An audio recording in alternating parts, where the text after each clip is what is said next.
Hello, I'm Kads, and welcome to today's video. So we're in the midst of the Kraus Wallbreaker Fragment Summon, and we've come to the first shard pulling event, the Summon Rush. So we're going to be participating in that, of course, pulling some shards in order to get the goal, the fragments from said Summon Rush. So we got a couple hours left here. Definitely been a procrastinator on this one, but nonetheless, my plan has changed a little bit from what I talked about in my fusion plan for Kraus. Given the location of the two nodes, we have the first one at 2050 and we have the second one at 3200. My original plan was to pull 4 sacreds to get 2000 points and then pull 1200 mysteries to get all the way out to 3200. But then I saw what the champions were, at least the champions being offered up in the progressive chance, and I actually decided to switch to 20 void shards instead, which leaves 800 mystery shards, which you can see that we've already pre-pulled prior to this recording. So my mysteries for Maud campaign is still in full swing, that being that I pull just the minimum amount of primary shards required to get the lower milestone, in this case 2050,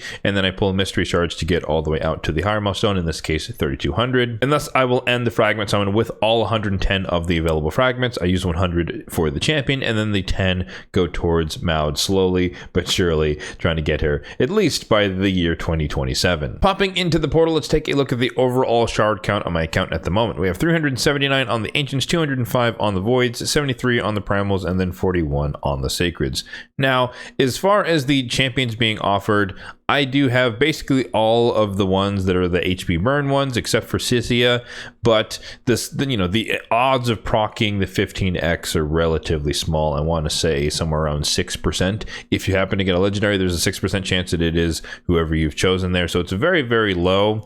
And so it's because I'm not really expecting anything to pop out of any of the shards that we're going to be pulling today, I felt that it would be a better value, just a better chance, I guess, to go for the 15x from void shards, even though we're still unlikely to get a void legendary from our summons today. But if I did happen to get a void legendary and I did happen to proc the 15x, which is a much higher chance, I want to say it's a 1 in 6-ish chance for the one that you've chosen for void shards will be the one that you get if you happen to get a legendary. So I'd rather shoot my shot and try to get Sulfuryion, who is on my top 3 when it comes to void legendaries in the game. In terms of mercy, let me pop up my mercy tracker on the screen. This will be linked in the description box down below if you'd like a copy of this for yourself.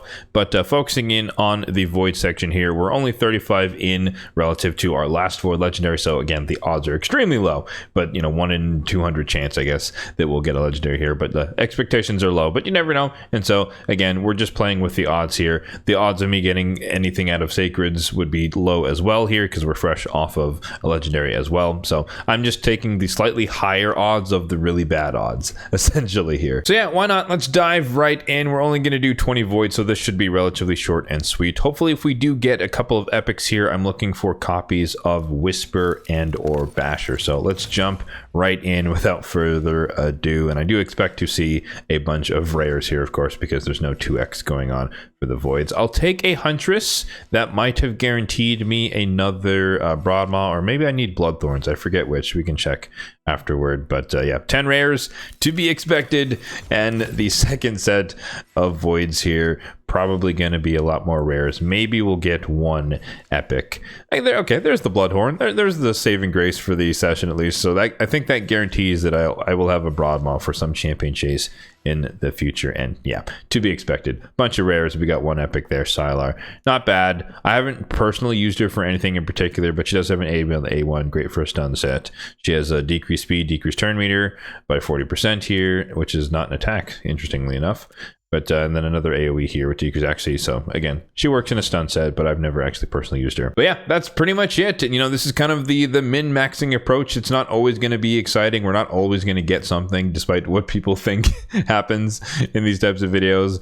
But we're just going to pull the bare minimum, and we're right there at exactly 3,200, and that is all I need to pull for this session. So that is where that's exactly where we're going to stop in this case. But anyways, yeah, like I said, we're going to keep this one short and sweet. So that that is going to do it for this shard pulling session. Let me know in the comment section down below if you're going for the cross fusion. Of course, did you also pull some amount of shards for this weekend? I know a lot of people, or at least a fair amount of people, their plan was to do this entirely with mystery shards, which you definitely could do. I could have done that myself, but I wanted, like I said, to shoot my shot for the Sulfuryion that we definitely missed here. As always, if you did enjoy this video, then be sure to hit that like button down below. Really does help out the channel, and feel free to hit the subscribe button down below if and only if you're enjoying the content overall on this channel for more content just like this one in the future. Thanks for watching and have a good one.